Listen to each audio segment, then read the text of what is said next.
Desainer Ivan Gunawan akhirnya membongkar status hubungannya dengan penyanyi dangdut Ayu Ting Ting. Pasalnya, baik Ivan Gunawan maupun Ayu Ting Ting belum mendeklarasikan status hubungan mereka sebenarnya. Selain kerap mengumbar kemesraan, keduanya juga pernah mengaku menyayangi satu sama lain. Desainer yang kerap disapa Igun itu bahkan sempat beberapa kali berbincang dengan Ayu Ting Ting soal rencana menikah dan urusan rumah tangga.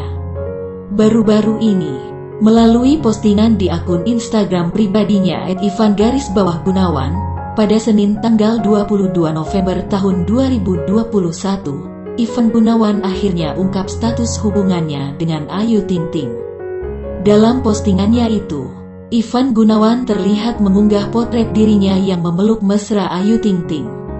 Melalui keterangan unggahannya, ia menyebut bahwa hubungan yang sempurna adalah saat seseorang bisa menjadi teman sekaligus pacar.